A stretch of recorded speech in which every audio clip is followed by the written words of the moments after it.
দ্বাদশ শ্রেণীর প্রিয় ছাত্রছাত্রী, সামনেই তোমাদের আগামী 16 তারিখ থেকে ফাইনাল পরীক্ষা। তোমাদের যাদের রাষ্ট্রবিজ্ঞান সাবজেক্ট আছে তাদের জন্য আজকে ফাইনাল সাজেশান দিচ্ছি। এখান থেকে তোমরা 8 মার্কের প্রত্যেকটি প্রশ্নই কমন পেয়ে যাবে। এর বাইরে অন্য কোনো প্রশ্ন পড়ার প্রয়োজন নেই। এছাড়া এই ভিডিওতেই কিছু শর্ট প্রশ্ন দেওয়া থাকবে, সেখান থেকেও তোমরা অনেক প্রশ্নই কমন পেয়ে যাবে।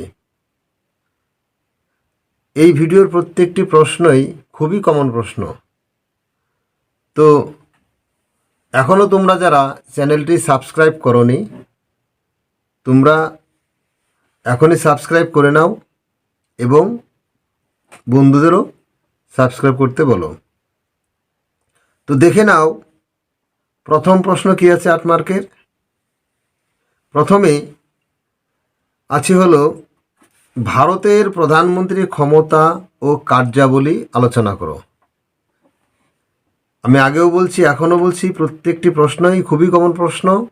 পরীক্ষায় ধরে নাও এসেই গেছে এইরকম প্রশ্ন। তারপরে হলো কোনো অঙ্গরাজ্যের রাজ্যপালের ক্ষমতা ও পদমর্যাদা সংক্ষেপে আলোচনা করো। এটি 2 নম্বর প্রশ্ন। কোনো অঙ্গরাজ্যের রাজ্যপালের ক্ষমতা ও পদমর্যাদা সংক্ষেপে আলোচনা করো। 3 নম্বরে মার্ক্সবাদ কাকে বলে? মার্ক্সবাদের মূল সূত্রগুলি লেখো। সঙ্গে কার্ল মার্ক্সের ঐতিহাসিক বস্তুবাদ তত্ত্বটি আলোচনা করো। এই মার্ক্স থেকে অবশ্যই একটি প্রশ্ন কমন পাবে। এই প্রশ্নটি অবশ্যই ভালো করে দেখে যাবে কার্ল মার্ক্সের প্রশ্ন। এরপরে আন্তর্জাতিক সম্পর্কের সংজ্ঞা দাও। আন্তর্জাতিক সম্পর্ক ও আন্তর্জাতিক রাজনীতির মধ্যে পার্থক্য লেখো। খুবই কমন প্রশ্ন, একটিতে একটি কমন পাবে। এরপরে বিশ্বায়ন কাকে বলে? বিশ্বায়নের রূপ সম্পর্কে আলোচনা করো। অর্থাৎ বিশ্বায়ন থেকে একটি প্রশ্ন, অবশ্যই একটি প্রশ্ন পেয়ে যাবে। বিশ্বায়ন থেকে একটি প্রশ্ন অবশ্যই পেয়ে যাবে। এরপরে গান্ধীজির সত্যাগ্রহ ধারণাটি আলোচনা করো। গান্ধীজির আন্দোলনের মূল নীতি ছিল সত্যাগ্রহ আন্দোলন। সেই সত্যাগ্রহ আন্দোলনের যে মূল বক্তব্যগুলি, ধারণাটি, সেটি আলোচনা করতে হবে। এখান থেকে একটা প্রশ্ন আসবে। এরপরে আছে ক্ষমতা স্বতন্ত্রীকরণ নীতির পক্ষে ও বিপক্ষে যুক্তি বিশ্লেষণ করো। ক্ষমতা স্বতন্ত্রকরণ নীতির পক্ষে ও বিপক্ষে যুক্তি বিশ্লেষণ করো বা আলোচনা করো। এরপরে অঙ্গরাজ্যের রাজ্যপালের ক্ষমতা ও পদমর্যাদা সংক্ষেপে লেখো।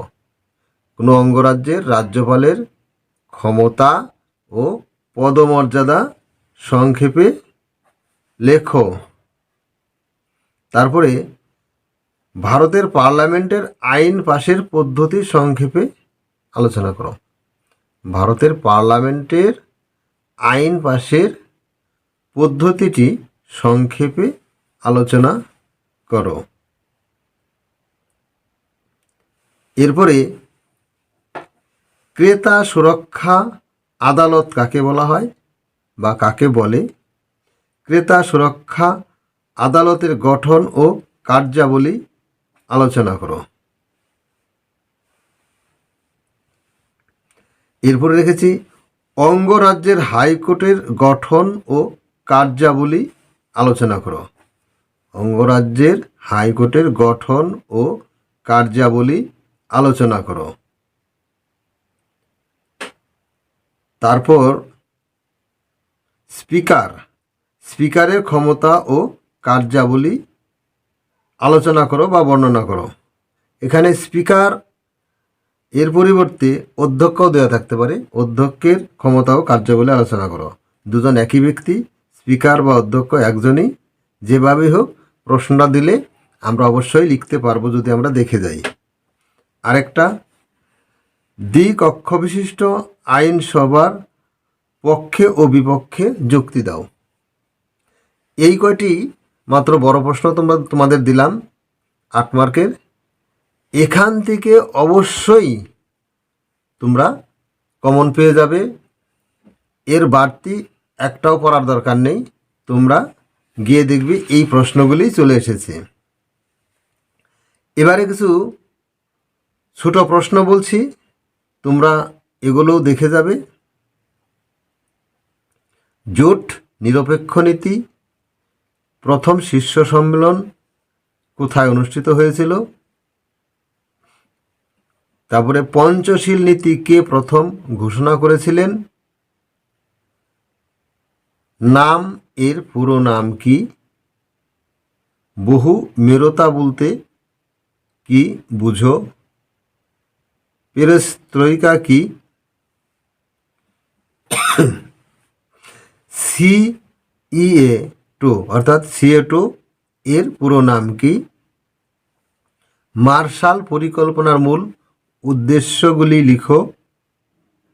G77 অর্থাৎ G77 বলতে কি বুঝায় লিখো।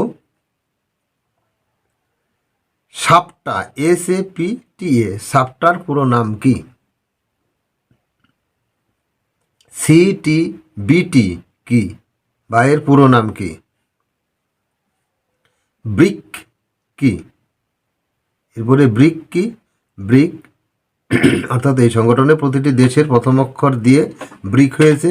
বিতে ব্রাজিল, আরে রাশিয়া, আইতে ইন্ডিয়া বা ভারত, সিতে চায়না, এসতে দক্ষিণ আফ্রিকা। এই হলো নাম। এরপরে সার্ক SAARC সার্ক এর পুরো নাম লিখো বা সার্কের যে সদস্য রাষ্ট্রগুলি তার নাম লেখো। কিংবা এখান থেকে দিতে পারে সার্কের ধারণের প্রথম কে বা কার মাথায় এসেছিল? সার্কের সদর দপ্তর কোথায়?